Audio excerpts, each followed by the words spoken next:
E agora convido ao ocupar a tribuna o doutor Gilberto Melo, que é perito especialista em cálculos judiciais, extrajudiciais e precatórios.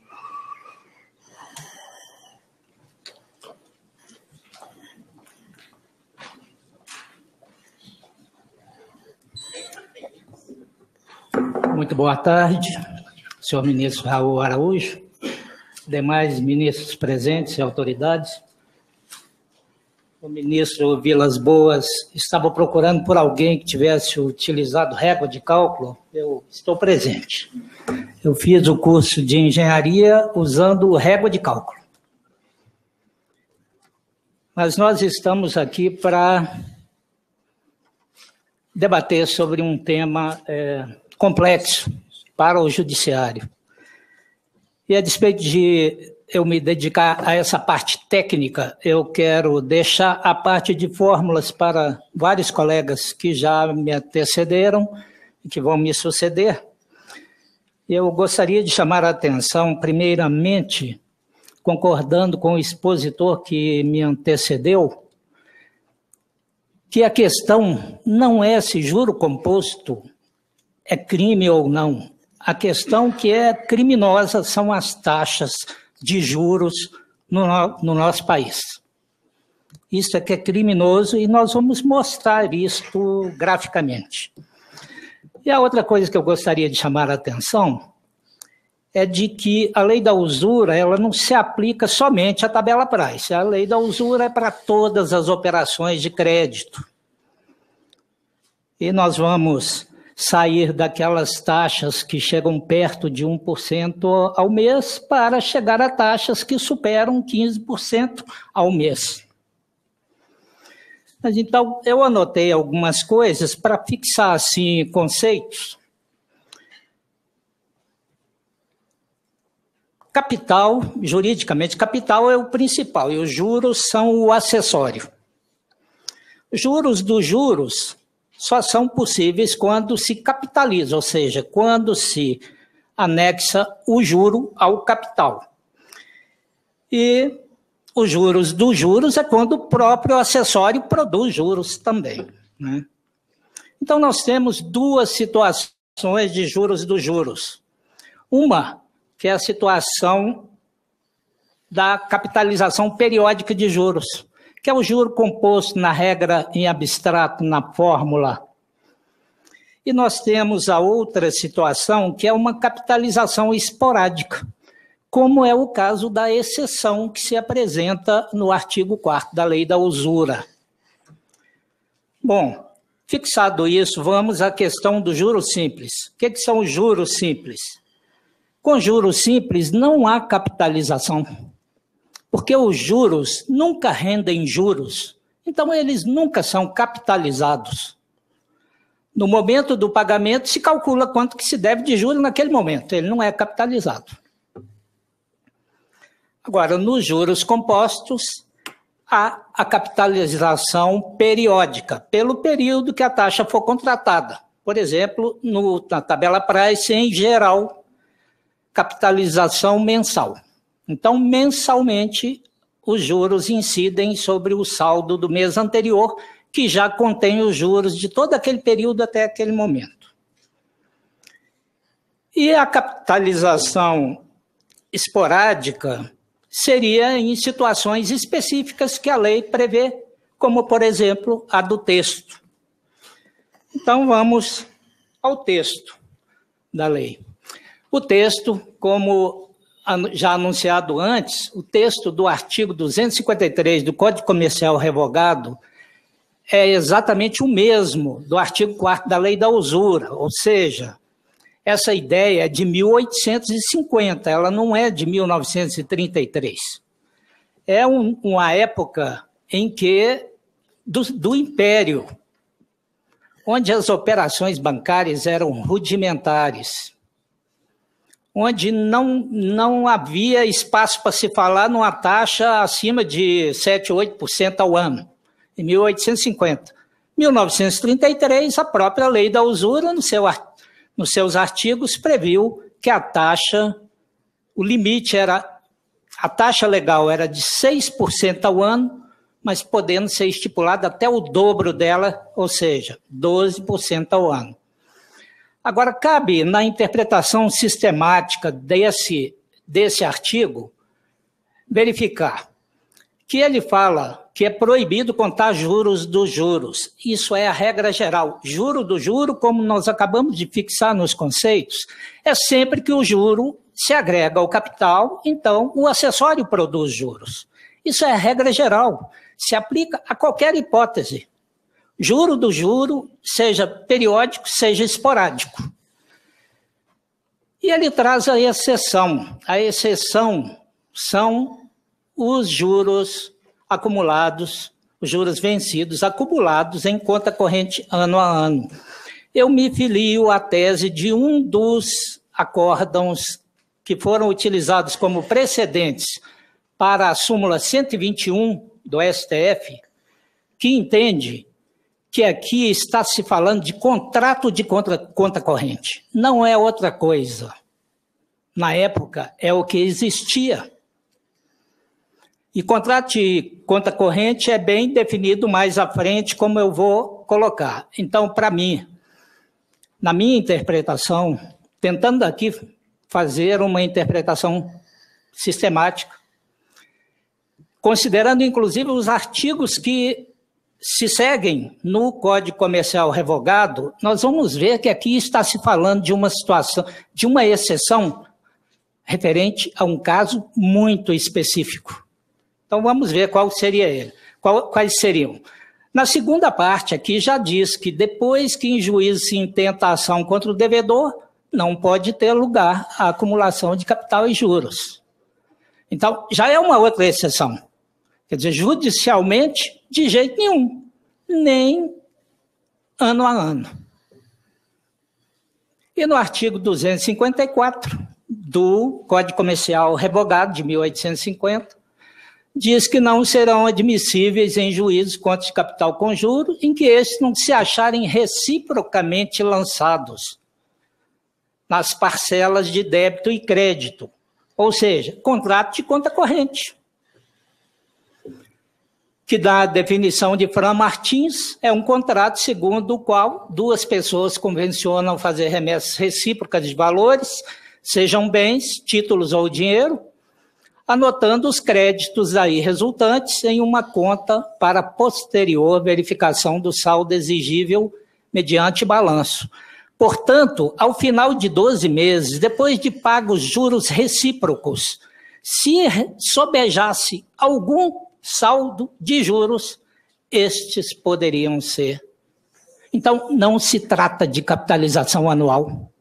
O entendimento de que a lei da usura permite a capitalização anual é equivocado, porque aqui não se trata de capitalização anual. Se trata de uma exceção muito específica quanto a um contrato específico e numa situação que há débito e crédito de juros. Não é um cálculo de uma fórmula de juros compostos anualmente.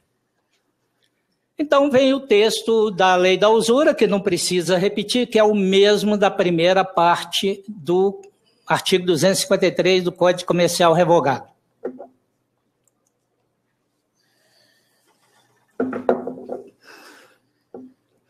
Então vem a súmula 121 do STF e diz que é vedada a capitalização de juros, ainda que expressamente convencionada.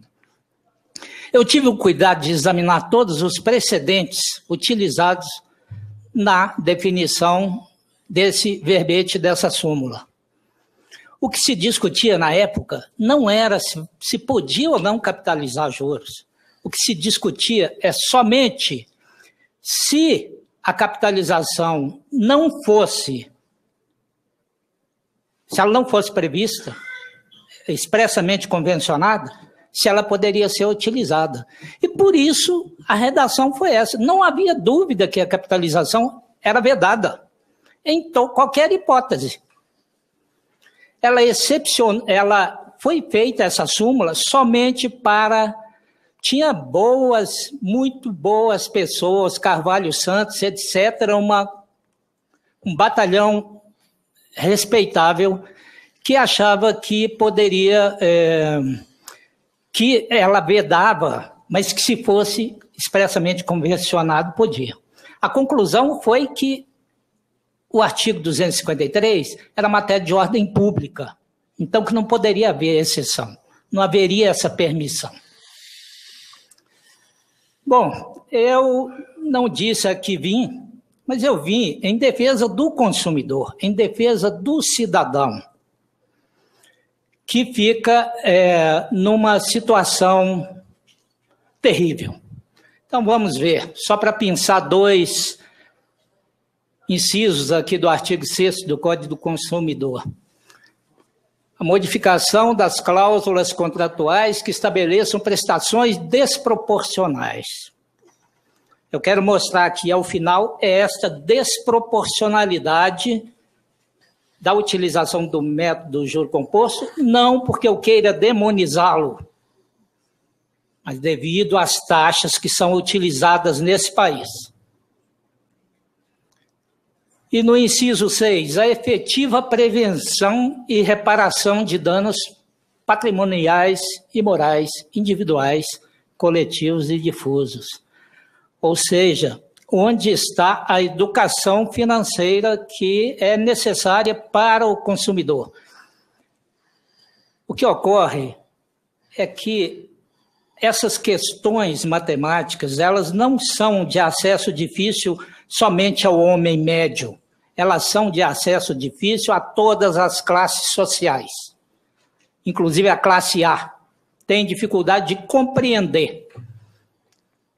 Eu vou falar um pouco mais rápido aqui, que eu não gostaria de exceder o meu tempo. Então, foi reeditada a medida provisória em 1963, até que ela chegasse a 2170, em que diz que a capitalização de juros é permitida com periodicidade inferior a 1 ano.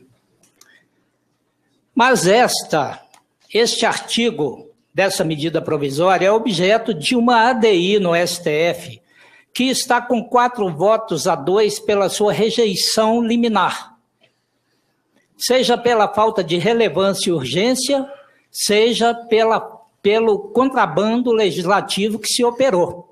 A lei tratava de outra coisa e foi inserido o artigo 4º, o famoso jabuti.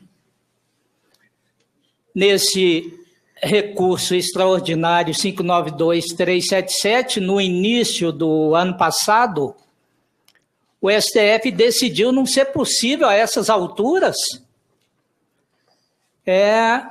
julgar a relevância e urgência, ou seja, o tempo militou contra o consumidor, o tempo militou contra a lei, o tempo militou contra o Estado democrático de direito, em que as leis têm que cumprir os seus ritos próprios. Então, para dar a imagem, que é a melhor forma de se demonstrar muitas coisas, e essencialmente essa questão matemática, a imagem vale mais que 1000 palavras. Como eu disse, se as nossas taxas fossem civilizadas, nós não estaríamos aqui hoje discutindo isso. Nos países do primeiro mundo não se discute. Por quê? Porque com a taxa de 1% ao mês, em um ano dá só 0,68% de diferença. Em 60 meses, que são 5 anos, aumentaria uns 30% a taxa de juros simples em relação ao composto. E em 120 meses, que são 10 anos, a taxa chega quase ao dobro. Até aí, não se assusta muito, por isso que os demais países não se preocupam em discutir essa questão. Agora, com a taxa de 15% ao mês, que não é a maior taxa que é adotada, se abrirem o site do Banco Central hoje, vão ver que tem banco cobrando na taxa média de 17,02 ao mês. Eu abri ontem e estava lá. Então, com 12 meses, já dobra, já mais que dobra.